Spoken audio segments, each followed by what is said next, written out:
Unexplained and absolutely terrifying things are occurring every single day on this strange world that we live in.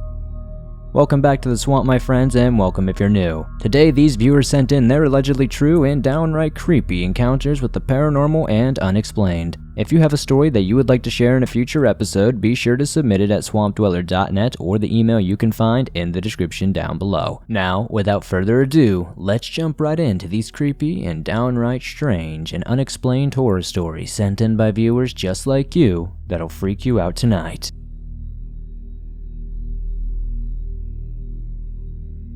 Haunted Hotel by Pikey Page.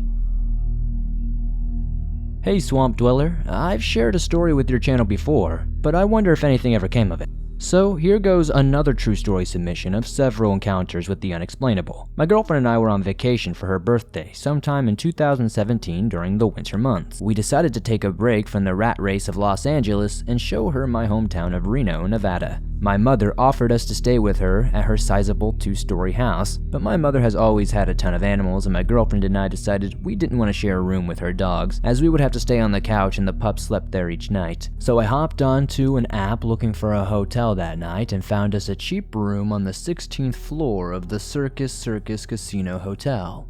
My girlfriend and I were borderline disturbed by the paintings we soon found were nailed to the walls of our room. They were very dark and macabre paintings, depicting headless clowns juggling while stuck in rusty-looking cages. And one of them in particular featured a jester with a demonic goat head. We decided to take them down to no avail, and eventually we put hotel towels over them because they were so, unsettling. That evening I had a lucid dream and sleep paralysis episode. In my dream, I was so cold and could see my breath, and I was sitting upright in the bed when suddenly the door to our room opened with a jolt, and an old woman in an evening gown floated through the doorway and hovered over to our bed. She was devoid of pigment, and her eyes were the only whites, like a blind person, but more so how eyes look when they're in the back of one's head. Beneath the apparition were several lizards or snakes or lengthy reptiles that made a figure 8 beneath her and chased each other's tails in this formation. The older woman raised her arms at me, and I began to scream. Babe, it's just a dream." My concerned girlfriend jolted me awake, and I was surprised to find that I was lying down on my back and not upright like I had thought I had been sitting. However, she explained that I was screaming in my sleep. My girlfriend also suffered from night terrors and sleep paralysis, so I kept my dream to myself to avoid unnerving her and ruining the trip. She did point out, however, that there was a loud tapping throughout the night on our window, and it was much too high up to be a tree. Like I said, we were on the 16th floor. She also swore she could see a humanoid shadow from the window with the tapping. I had been a month or so into quitting drinking alcohol and was sober for the visit, but I reasoned that my paranoia would be just withdrawals from the sauce. The following day, I took a shower while she slept in. There was another creepy clown picture by the shower that was uncovered by this point, and it felt as though it was watching me. About 5 minutes into my shower, I heard clown laughter in my ears. I froze, immediately killed the water and jumped out of the tub, still dripping. I checked to see if maybe the TV was left on, and that's when I heard it again. But the room went silent and was now freezing cold, even during the dead of the brumid high desert season. But again, I didn't want to scare my girlfriend, so I chalked this experience off as nothing more than just my imagination. Again, this should just be alcohol withdrawals. We went to a lovely Japanese steakhouse that evening for her birthday and returned early to our room to relax. Unfortunately, the room went cold again and rotten meat loomed. That smell just did not go away for the entirety of the night. The shadow figure and the knocking returned as well. Only this time there were now sounds in the hallway of what sounded like a full-on maintenance crew remodeling just outside of our room, and the doors of the adjacent rooms were opening and closing all night. Curiously though, we never heard the beeping of a keycard being used on either of these doors, which we later noted. Finally, my girlfriend said, "Babe, this room is haunted. Do you smell that? Is it me, or can I see our breath right now?" I decided to tell her about the clown laughter I had heard earlier. In the middle of telling her about that, I was interrupted by an entire studio audience laughing and applauding that we both heard clear as day. We held each other tight and didn't sleep for most of that night. Finally, the sun came up, all the activity ceased, and the room returned to an average temperature. We packed up and decided to stay with my mom and her dogs. Upon checking out, I asked if anyone had ever reported anything supernatural at the hotel. They claimed they hadn't. I was so shaken that I told the front desk to keep the money but asked one last question. What was the construction across the hall all night long? Sir, you two are the only one on that guest floor in multiple weeks, she replied. After this, I googled the hauntings at the hotel, and someone else wrote about seeing an older woman in the evening just like I had. Thanks for sharing my story. I have a few more to send in the future.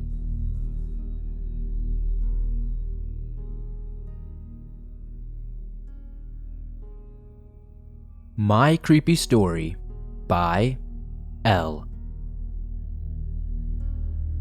My wife is what you would call a spiritual person. She's had encounters with spirits and demons so often that she's lost count from as young as 2 or maybe even younger than that. She has also had a ton of near-death experiences. Some were due to abuse by her parent. For example, they used to force her outside in nothing but a t-shirt and underwear when it was snowing.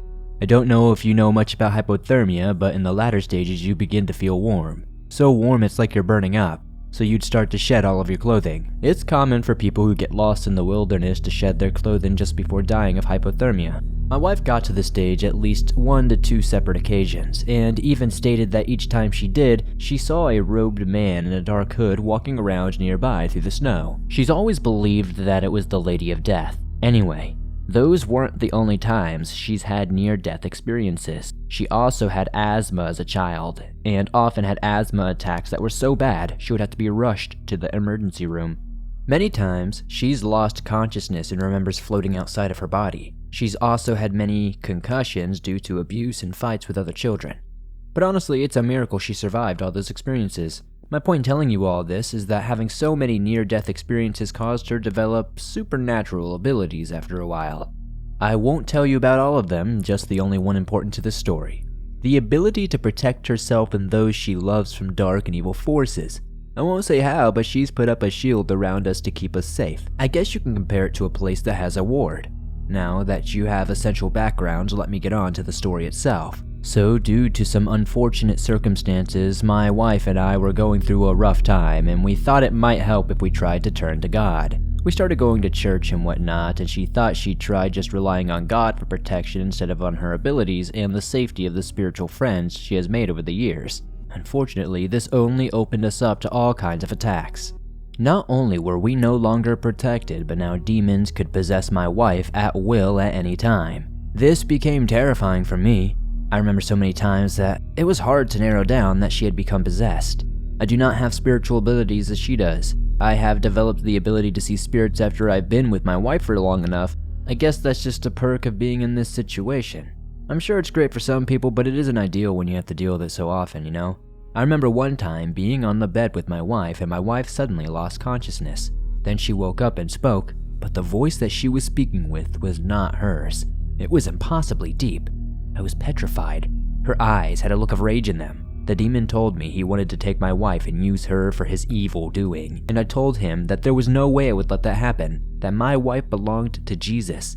The demon laughed at me and said they had been there for my wife when no one else was, and had protected her and helped her when no one else would. That demon said my wife belonged to them, and they would collect her before long. I told them again that I would not let them and began to chant, "Leave in Jesus' name," which made it laugh harder. I kept chanting and praying until the laughter turned to choking sounds, and then the demon reached out with my wife's hand, grabbed me by the throat, and attempted to stop me from speaking. It put another hand over my mouth to stop me from talking, but I kept chanting, "Leave in Jesus' name," while also trying to keep breathing. It was challenging, but the demon didn't have enough strength to cut off my oxygen completely, so I could keep going. Eventually, the devil was gone and my wife collapsed once again. After regaining my breath, I shook my wife until she woke up and told her about everything that went down. She was horrified when I explained it all to her. She didn't remember any of it.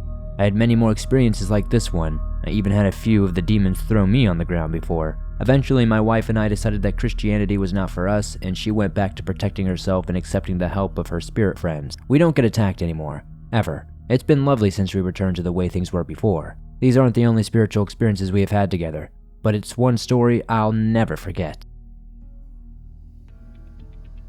Hey swamp folk, I'm sure many of you deal with many problems in your everyday life just as I do. Whether it be anxiety, having issues with creativity, or just having trouble falling asleep at night, I found something that may help you. Today's episode is sponsored by Microdose Gummies. Now for those of you who are unaware, I know microdosing is commonly associated with psychedelic, wellness, performance enhancement, and creativity, but there are other things you can use in this format as well, such as THC. If you're looking to have a creative boost, enjoy the moment more, or have a better workout and recovery, this is something that may help you. Personally, Microdose Gummies has helped me a ton in my workout and recovery routine. I used to get super sore and I was always deterred from getting my 3 days in a week because I'm just like, man, I don't feel like it. But after starting Microdose Gummies, I have honestly noticed I am much less sore, I have more energy, and I even have that creative boost that I've been lacking for some time. They really do taste and feel amazing. Honestly, I use them to help me get into the zone for multiple things, whether it's making videos, whether it's working out, or just taking on any task that I need to be super focused and zen on. All around, they're a 10 out of 10 for me. They help me chill out, they help me wind down, and I sleep like a baby. Microdose is available nationwide. To learn more about microdosing THC, go to microdose.com and use code SWAMPED to get free shipping and 30% off your first order. Links can be found in the show description, but again, that's microdose.com, and be sure to use code SWAMPED for 30% off your first order and free shipping. The Haunting of Christmas by The-Gothic-Mistress. My name is Taylor and I am 20 years old and my fiancé is 21. I have been with my fiancé, Austin, for 3 years. On Christmas 2018, we had dated for maybe 2 months before quote-unquote moving in together, as I was still 17 and in high school. Then a month after the end of my senior year, he moved in with my parents and me because of a falling out with his brother. Then, about 4 days after my graduation, we got to our first house. It was not unique or beautiful by any means, but it was ours. It wasn't in the best neighborhood and was as cheap as we could afford. The roof was ancient and the basement leaked, all the windows were busted out and the siding along the driveway was spray painted. But we slowly repaired it and made it much more livable. About 6 months into living there, weird things started to happen around the house. I thought it was just the house settling at first, or I was getting spooked because I was in a new place. Some mornings, clothes that I had laid out on the dresser were in a pile on the floor or thrown around the room. When I would be home alone, I would hear the floorboards in the hall creak like someone was walking on them. Multiple times I would catch something out of the corner of my eye, and when I looked, no one was there. I never really brought it up to my fiancé because I thought they would tell me it was just nothing until one day I saw him staring at the dark bedroom from the middle of the hall, and I called to him. He jumped and looked at me with fear in his eyes. "Where did you just come from?" he asked me, his voice shaking a bit. I just came inside from the back porch, why?" I responded, looking at him questioningly. I just saw you standing in the darkness of the bedroom. When I asked you what you were doing, you stood there and didn't acknowledge me. Then, when I heard the back door shut, I looked that way. When I looked back, you were just gone," he replied, glancing at me from the darkened room. "Babe, I swear I was outside. Plus, you know I'm afraid of the dark. I wouldn't just stand in it for no reason." I inched closer to him and hugged him as I said that. When the following horrifying incident happened, it was a week before Christmas. I'm a festive person, so there was always some light on in the house, whether it be from outside the home, from the tree, or from the lights I had put down the hallway to illuminate the path to the bathroom. This night in particular, I was super exhausted. I'd just gotten home from work and was sitting on the couch watching some weird videos on YouTube, but I ended up passing out a few minutes in. I suddenly woke up to a profound silence. I always had some fan or white noise to relax me, but it was quiet and pitch black in my house. I tried to use my phone to illuminate the area, but as I pressed the home button, it showed that it was dead. Great, I thought, realizing the situation I was in. All my clocks were digital, so I didn't even know what time it was. I was too scared to move. It was so dark, dark enough for something to hide right next to you and you'd never know. I stayed still, breathing slowly, trying to listen to sounds around me. After a few minutes, I started to hear the creak of the basement stairs. Crap, did I lock the basement door when I got home? I thought. I didn't want to find out. I bolted from my bedroom, slamming and locking the door as I heard the basement door slam open and fast walking to the hallway. The way the house is set up, if you come through the back door, you can either go down a flight of stairs to the basement or you have to go up 3 steps to the hallway to the doorway to the kitchen. From the kitchen, from there you can go straight to the dining area, and then obviously the living room, and eventually into the hallway. In the hallway, the bathroom is right in the center, and on either end of the hall are 2 bedrooms. I pressed my body against the door and sank, gripping my dead phone to my chest and trying to control my breathing. Whatever it was out there on the other side of the bedroom was now scratching on the door, and slowly it began to turn to bangs. When it got no response, it crept to my door, the door I had my back against. I knew it was too late to move or hide, so I planted my feet to the floor, gripped the carpet tightly, bracing for whatever was to come. I felt the door try to give way as whatever it was pressed itself to the door, listening. I clapped a hand over my mouth and muffled a cry that came out as this huge bang came against the door. It scratched and beat against the door. I could hear something in my mind telling me that if I let this thing in, it would get me, my fiancé, and everybody else. I kept myself pressed to the door for what felt like hours. Slowly, I heard it walk away, creeping back to the basement, and I saw the glow of the hallway lights underneath my door. I looked down at my phone, and the bright Apple screen came on. Powering it back on, I had many missed messages and FaceTimes and such from my fiancé, wondering why my phone was off and what was going on. It was 1 a.m. He was still at work closing up. I turned on the flashlight on my phone and carefully opened the door. I was horrified to what I would find, but there was nothing. Like everything that had just gone on was just in my mind and not real life. I grabbed my vape, my phone, and a knife from my purse and sat outside in the cold until Austin came home. I told him, but I don't think he actually believed me. I was terrified in that house alone, but unfortunately that night did not mark the end of my suffering and torment. On Christmas Eve, I waited in my car for as long as I deemed necessary till I dared enter the house. It was completely black inside and I was terrified. I took my flashlight near the door and turned them on. Facing the kitchen, 3 candles were lit and placed on the floor next to me, and I held Austin's BB gun in my hands. I would pump the BB gun every time a noise would happen and mentally dare anything to come out. At about 11:55, I heard something start running outside the house, banging on the windows and doors. I pumped the gun to its full power and aimed it at the kitchen. I had intentionally left that door unlocked and was prepared for whatever came to me. The back door burst open, a figure raced up the stairs and into the kitchen, and I fired. The figure collapsed groaning, and only then did I realize it was Austin. He had come home from work only to surprise and scare me. He lay on the floor groaning, cursing me as I helped him up. This time, it was him, and I was so relieved. Next time, though, I knew it would be whatever attacked me the week before, and I would be ready again.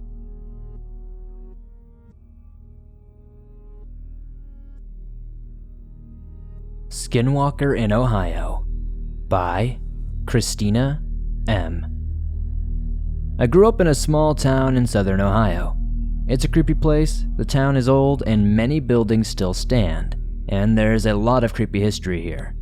At the time of the story, I had yet to learn of the history of my town. After all, I was only about 8 or so.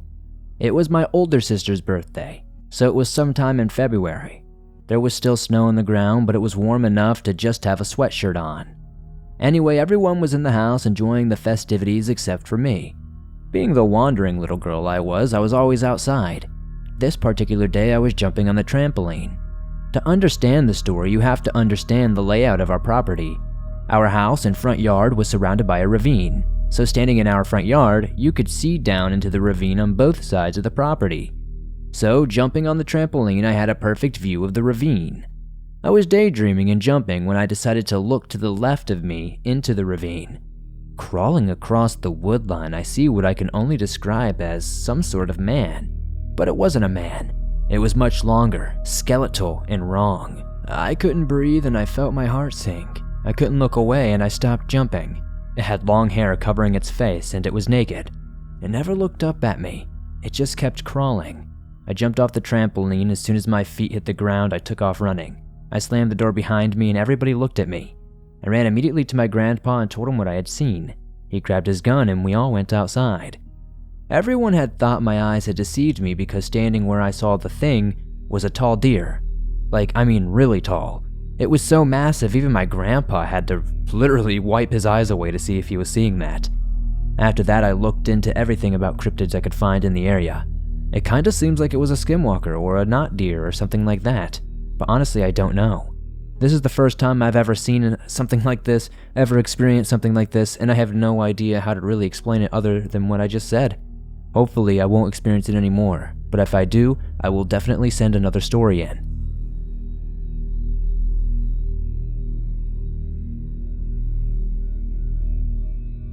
Thanks for listening to these creepy and unexplained horror stories sent in by viewers just like you. As always, if you have a story that you would like to share in a future episode, be sure to submit your story at swampdweller.net or on Reddit at r/thedarkswamp. I would love to share your story with everyone here in the swamp. If you enjoyed tonight's stories, please be sure to slap that like button as it helps me out a ton, subscribe to the channel, and turn on notifications as it helps us grow. If you're on the go and don't have YouTube Premium but want to download and listen to your favorite Swamp Dweller scary stories no matter where you are, you can download them absolutely free from Apple Podcast, Spotify, Google Podcast, and pretty much anywhere else you find your favorite podcast online. If you're listening to this on Apple Podcast or Spotify, please be sure to give this a 5-star rating over there as it helps us grow on those platforms, and it's incredibly, incredibly helpful. I'd love to know in the comments down below what story was your favorite tonight. It helps me pick better stories from the future, and I will see you all soon with another creepy episode.